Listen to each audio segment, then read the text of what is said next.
In the course of 1 year, I've been stopped 7 times by law enforcement officers. Not 4, not 5, not 6, but 7 times. Was I speeding sometimes? Sure.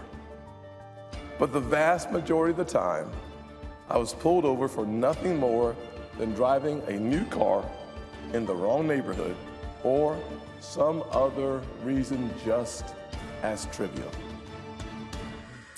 That was Republican Senator Tim Scott from South Carolina. I'm Mike Slater, sitting in for Dr. Drew tonight. Joining me, Annalise Getz, attorney, Tiffany Davis-Henry, psychotherapist, Eric Guster, trial and civil rights attorney, and Randy Sutton, former lieutenant with the Las Vegas Metropolitan Police Department, national spokesman for Blue Lives Matter. Thank you all for being here. Senator Scott, the only black Republican in the Senate, talked about his own brushes with the law on the Senate floor and talked about an experience his brother had. Listen in. I also think about the experiences of my brother, who became a command sergeant major in the United States Army, the highest rank for an enlisted soldier. He was driving from Texas to Charleston, pulled over by a law enforcement officer who wanted to know if he had stolen the car he was driving because it was a Volvo. Got to start with our police officer here, Randy. Randy, we're talking about a U.S. senator, okay? Not a gang member on the south side of Chicago. Why would a police officer pull over someone 7 times like Senator Tim Scott? Well, of course, we don't know the reason for that. I mean, I understand what he's saying. One of the things that he mentioned was driving in a neighborhood with a nice car. I have no idea why he was stopped or if that's accurate, but perception is reality, and that's part of the problem. Is when you perceive that this type of conduct is taking place, and you're on the receiving end of it, well, it has a very dramatic effect on you. And that's this is one of the problems that we're having all over the country. Yeah, now traffic stops may be one thing, Randy, but he also went into the U.S. Senate wearing the U.S. Senate pin, and they stopped him. And the guy said, we know the pin, but we don't know you. He's a U.S. senator. This type of stuff happens a lot, no? Not just in cars.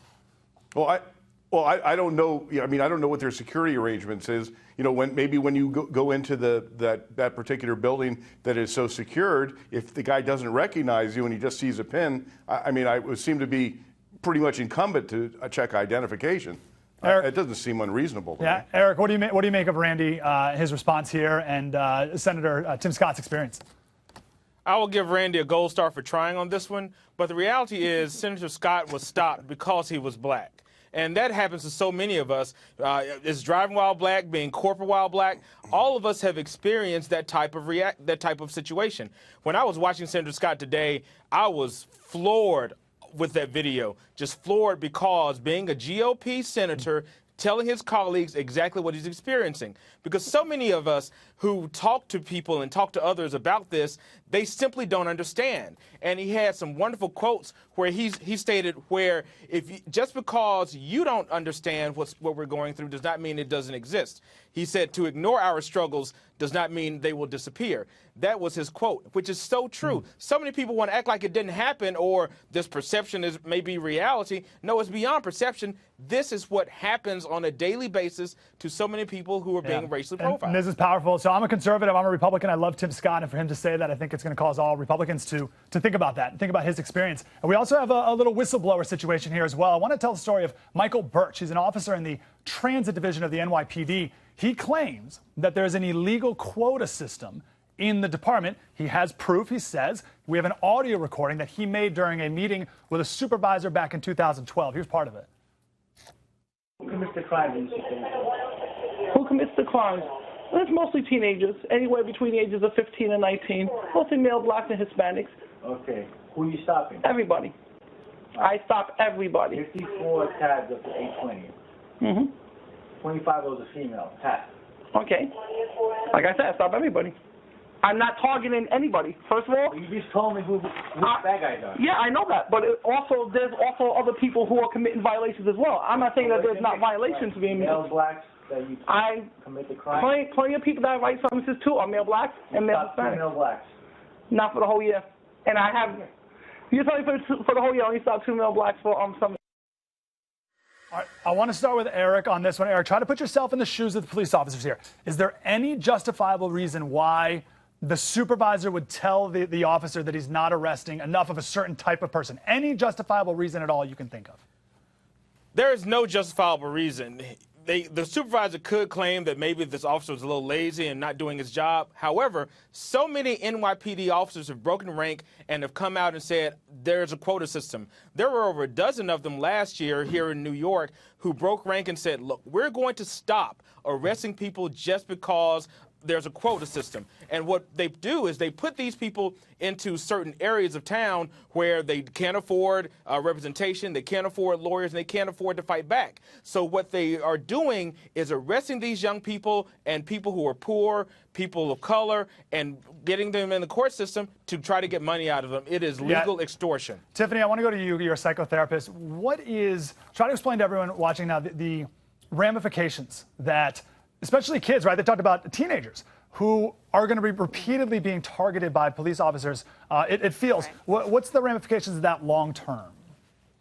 Well, I think you're setting up a system of mistrust, of disregard for our police officers. Quite frankly, I think that it looks like and feels like a system of, I got you. I'm just waiting on you to do something. I'm looking for you to do something. I know that you did something, so let me go ahead and stop you. Let me go ahead and frisk you. Let me go ahead and catch you in the act, even before you've done something. This is not a system of suppressing crime. This is a system of catching someone, even sometimes before they even commit a crime. Randy, I am all about proactive policing, and I've talked to police officers who say stuff like, listen, yeah, we pull over cars with black people in them, but 95% of the time there's drugs or guns or something. So there's a reason why we're doing this. Most of the time it's successful, but it crosses a line when you get to a quota, right? What is the logical purpose behind a quota other than police departments trying to make money? You know, this has been a topic of discussion for many, many years. Legal quotas are, that is, when say you have an actual written rule that you have to do so many tickets, so many arrests. That doesn't really happen anymore. So it's under the surface a little bit, and it's damaging because when you force people to make arrests and you pressure them to do it, then you get low quality arrests and you get low quality citations. You know, just to make supervisors happy, and this happens in big departments and small departments, that there's pressure put on these officers and it can backfire. The other part of this, though, is that you also have lazy officers, well, and so as a supervisor, you got to try and stimulate that. Yeah, lazy officer is one thing, but I don't think that's exactly what's going on here. Actually, guys, we have the attorney for Officer Michael Bursch. Mr. Scola's here. Mr. Scola, I'm a big fan of whistleblowers. I think we need a lot more of them. What motivated your client to blow the whistle in this case? What moved him inside to do this? Well, first of all, thank you for having me. It's a little bit more to the story here, though, because we're also representing the NYPD 12 in the class action against the NYPD, which consists of 12 minority officers all speaking out against the quotas, which are very active and are being enforced in the NYPD as we speak. Now, the reason why Michael Bursch came out with the recording this week is because that officer who was stressing that he targets minorities in order to make his numbers was just promoted by Commissioner Bratton to a higher rank within the NYPD. Is your client being retaliated against by any of the other officers? Yes. I mean, all of our clients have been retaliated against.